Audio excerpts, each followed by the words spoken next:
Mr. President, we have a third reading measure online. I move that we vote on third reading Senate Bill number 1563 Senate Bill number 1563, Mr. President. I so move.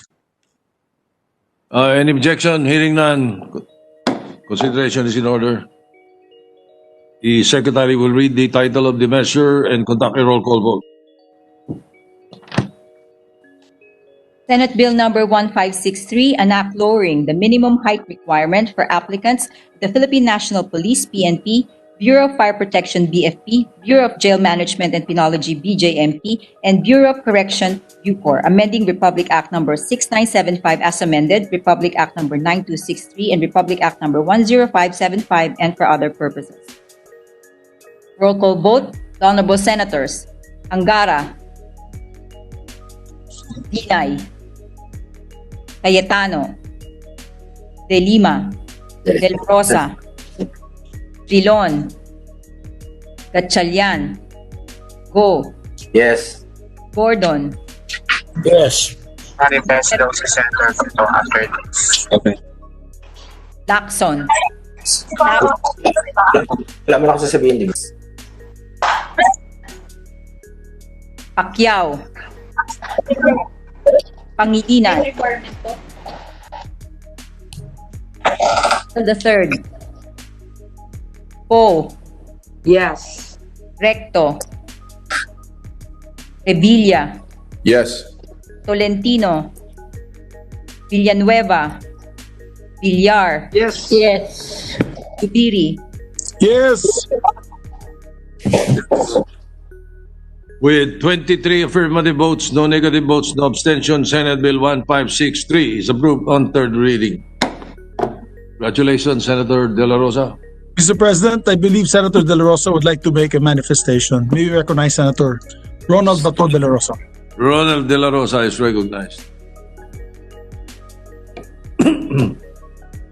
Thank you, Mr. President and Majority Leader. I would like to express my utmost gratitude to the principal author of the bill, Senator Suberi, and to the other co-authors, Senate President Soto III, Senators Lacson, Tolentino, Pacquiao, Revilla, Gatchalian, Go, Villanueva, and Marcos. Today, we translate into practice the credo of our former President Ramon A. Magsaysay, who was also a former member of the Philippine Army. And I quote, "I believe that he who has less in life should have more in law." Indeed, Mr. President, with the passage today of Senate Bill number 1563 or the PNP, BFP, BJMP, and BuCor Height Equality Bill, which we hope will soon be enacted into law, we give more in law to those who have less in height.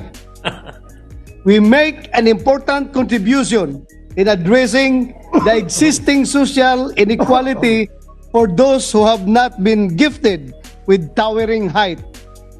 It has often been said that we are all created in God's likeness. Unfortunately, those who are not blessed with height are almost always discriminated against in biblical proportions. Who could ever forget the story of David, who vanquished Goliath, a much larger and taller opponent?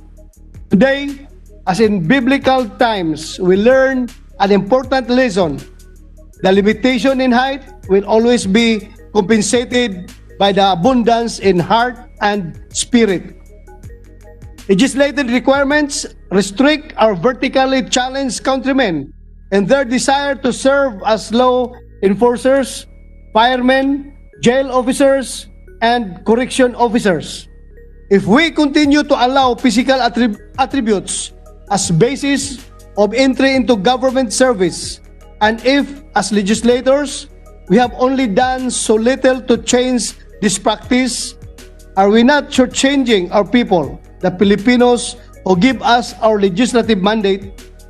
Sa araw na ito, pinatunayan natin na tayong mga senador ay hinalal upang ipagtanggol ang maliliit. literally and figuratively. Mr. President, our people expect no shortcomings from us. Indeed, there is no tall order that cannot be conquered. Maraming salamat po sa pagbibigay ninyo ng pag-asa at oportunidad para sa mga nakararami nating kababayan upang makapaglingkod ng tapat at buong puso sa bayan. Maraming salamat po, Sir President. Thank you. Senator De La Rosa, is this your first bill or this is second or third? This is your first bill that you... Second, Mr. President. Second, all right. But I think we should congratulate you because you just yesterday you had your first grandchild. Thank you, Mr. President. Lolo na po ako. Lolo ka na. Certified lolo na, Mr. President. Lolo Bato. Lolo Bato. Thank you, Mr. President. Thank you. Congratulations. Mr. President, just a manifestation on the Cayetano is recognized. Senator Cayetano is recognized. Thank you, Mr. President. My manifestation might have been better made during the period of interpellation, but nevertheless, I would just like to put it on record. Let me congratulate the good sponsor. But I would like to make a recommendation that when he passionately talked about the discrimination that people who are short experience, I thought it best to also spread into the record that this is something that could be addressed partly. Of course, some of it is genetic, but partly by intervention, nutritional intervention. So perhaps the PNP and all the other similar law enforcement agencies could make it, I don't know if it would be their advocacy or something like their CSR, to look into feeding programs, because a lot of the stunted growth is also the advocacy of our dear birthday girl, Senator Grace. A lot of the stunted growth can be pinpointed in certain regions of our country are very much known for stunted growth, and the intervention has to happen from the start of pregnancy and in the early years, during the childhood years. I want to share my experience. I went to I did a marathon many years ago in half marathon in